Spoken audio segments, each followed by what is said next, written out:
seorang suami dan istri. Panutan. Seorang suami sampai kapanpun nomor satu adalah orang tua. Seorang istri berubah, nomor satu adalah suami. Ingat. Tapi suami yang baik, ini semuanya baik semua. Amin. Suami yang baik adalah yang menjadikan istrinya agar menomorsatukan bapak ibunya. Faham Anda? Faham Anda? Memang nomor satu bagimu wahai para istri, suamimu nomor satu, karena itu imammu. Kalau sudah melanggar imam, sengsara. Tapi suami yang baik akan selalu mengajari istrinya agar menomorsatukan bapak ibunya. Ada suami salah membaca kitab Uqudul Lijan, bacanya salah karena waktu baca sambil ngeliwat, dia santri. Dia membaca itu kan ada dikisahkan di situ bahwasanya ada seorang perempuan, suaminya lagi mau perang. Setelah itu berpesan, "Neng, kamu jangan kemana-mana ya, saya mau berperang." "Iya bang." Tak taunya tidak lama kemudian berita bapaknya lagi sakit. Lagi sakit, dipanggil, "Kamu suruh pulang sama abah, abah sakit." Kata sang istri, kata sang anak perempuan tadi, "Sama suami saya nggak boleh keluar rumah." "Oh iya, pulanglah," pemberi kabar tadi. Tak lama, seminggu kemudian datang lagi berita, "Abahmu sudah meninggal dunia. Apakah kamu tidak pulang, nak?" "Apa kamu tidak pulang, Neng?" "Suamiku melarang saya pulang karena saya tidak boleh keluar sama suamiku." Tak taunya apa, ada yang memimpikan bahwasanya sang orang tua yang telah meninggal dunia diampuni oleh Allah gara-gara baktinya seorang anak kepada sang suaminya. Lah ini salah faham membacanya. Lalu diterapkan begini, "Kamu tidak boleh keluar kemana-mana kecuali izin saya." "Bapak saya sakit bang." "Biarpun sakit sampai mati pun nggak boleh." Ini salah faham. Itu kisah di kitab Uqudul Lijan itu, waktu itu belum ada HP. Suami yang lagi perang tuh nggak ngerti kalau mertuanya bakal sakit. Kalau ngerti bakal sakit pasti bakal dikasih tahu. Salah faham. Sekarang ada diktator, ini biasanya santri malahan. Santri biasanya sok baca kitab. "Kamu sudah milik saya, hak saya, tidak boleh kemana-mana. Kamu sudah serahkan sama bapak ibumu." "Ibu saya sakit bang." "Biarpun sakit nggak boleh, saya imammu." Nggak begitu. Suami yang baik akan selalu berkata begini pada istrinya, "Wahai istriku tercinta, kemanapun kau pergi kau harus izin, karena kau adalah milikku. Tapi kalau kepada bapak ibumu, bebas sebebas-bebasmu." Gitu loh, paham suami yang soleh? Sebab durhaka itu karena pernikahan banyak.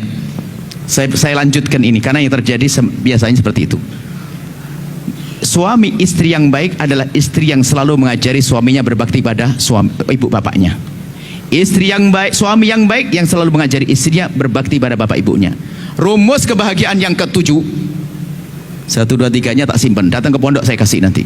Rumus rumah tangga yang indah yang ketujuh adalah ajari pasanganmu untuk berbakti pada orang tuanya, bukan mu.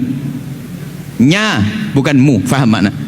Jadi ajari istrimu agar berbaik-baik dengan bapak ibunya. Hei para istri, ajari suamimu agar baik-baik kepada bapak ibunya. Ini rumus pantulan cinta itu nanti. Ngerayu halus. Gambarannya begini, coba suami istri pergi ke supermarket belanja, tak taunya apa, istrinya itu selalu nambah tambahan sampai suaminya bilang, "Neng, untuk apa sih?" "Sudahlah bang." Nambah lagi, "Neng, untuk apa sih?" "Sudahlah bang." Sampai di rumah tak taunya istrinya sibuk bungkusin sesuatu. Setelah bungkusin begitu, "Mau dibawa kemana, Neng?" "Mau dikirim." "Kirim siapa?" "Ibu." "Ibu siapa?" "Ibu akan meninggal." "Ibunya abang dong, ibu kita." Ya Allah, jatuh cinta yang kesekian kalinya. Rupanya istrinya mikirin suami, ibunya suami. Sama suami juga begitu. Tak taunya belanja juga begitu selalu, apa pinggirin. "Untuk apa bang?" "Sudahlah." "Kok disimpan?" "Biarin." Setelah seminggu disimpan lagi, baru sudah banyak, satu kardus besar dikirim. "Abang mau dikirim kemana bang?" "Kirim ke ibu." "Ibu siapa?"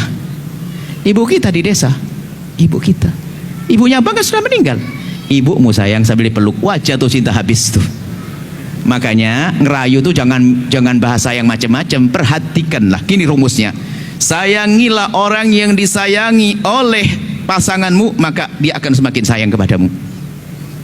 Kenapa saya panjangkan ini? Banyak kasus rumah tangga kurang ajar sama orang tuanya gara-gara pasangannya. Contoh, ada seorang istri ngadep kepada saya lalu bercerita begini, "Buya, alhamdulillah saya sudah diangkat jadi PNS. Saya tidak tahu judulnya apa, kok tiba-tiba ngomong begitu.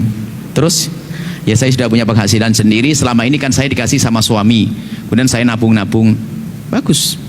Buya, saya mau tanya, gimana hukumnya saya sebagai istri saya memberikan uang kepada ibu saya. Ibu saya kan janda, tanpa sepengetahuan suami saya. Anda ngirim ibu tanpa sepengetahuan suami. Saya tanya, ini duitnya siapa, Bu? Duit saya sendiri.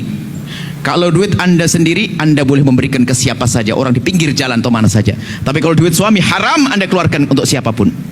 Bukan, Bu, ya duit saya. Iya, kalau duitmu boleh, nggak ada masalah. Alhamdulillah, dia ngomong begitu.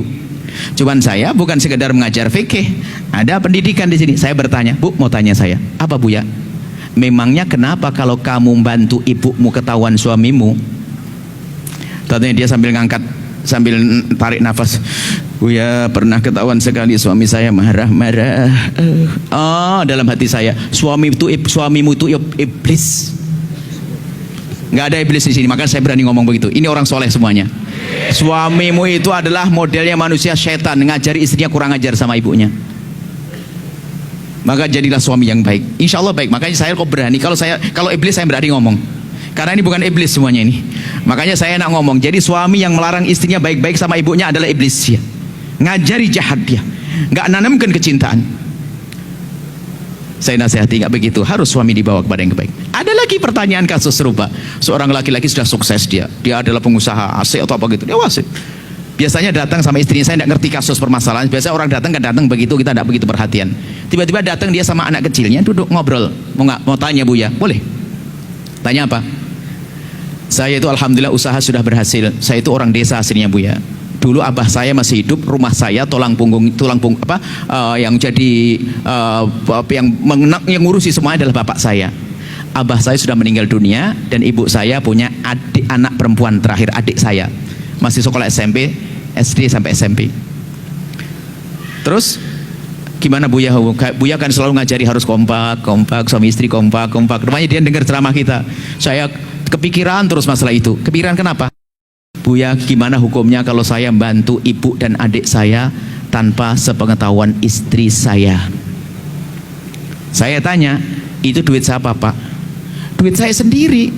Benar, satu. Yang kedua, istrimu sudah kau kasih nafkah? Sudah. Kau kasih apa? Ya cukup di rumah, Bu, ya, ada kulkas, ada mobil, ada ya sudah. Kalau memang seperti itu boleh. Jangan sampai istrimu nggak kau kasih nafkah, kamu ngasih duit ke orang. Enggak, sudah, Bu, ya. Oh, kalau memang seperti itu, istrimu sudah kau cukupi, kemudian kau membantu yang lainnya, apalagi ibumu, sangat boleh. Tapi kan saya nggak ngomong kepada istri saya. Nggak apa-apa, alhamdulillah, jadi saya nggak dosa. Tapi nggak kompak. Ntar dulu, saya mau tanya. Nggak kompak katanya. Saya mau tanya, memangnya kenapa sih istrimu kalau kamu memberikan bantuan kepada ibumu sendiri, kalau tahu istrimu? Dia sambil tarik nafas berkata, oh ya, pernah ketahuan sekali cemberutnya sebulan. Waduh, itu adalah iblis pakai kerudung juga. Nggak ada di sini iblis, ya? Nggak ada. Malah dukung kalau suaminya berbuat baik pada ibunya, berarti Anda punya suami ahli surga. Kalau Anda punya suami kok baik sama ibunya, ahli surga. Kalau Anda punya istri tak taunya baik sama ibunya, berarti dia istri yang bisa berbakti. Paham makna berbakti? Saya panjangkan begini sebab banyak kejadian-kejadian ternyata seorang suami melarang istrinya berbuat baik kepada bapak ibunya. Kalau Anda punya istri nggak baik sama bapak ibunya, Anda punya istri ahli neraka. Kalau Anda punya suami durhaka sama bapak ibunya, Anda punya keluarga tidak berkah, rugi. Selesai insya Allah, indah semua.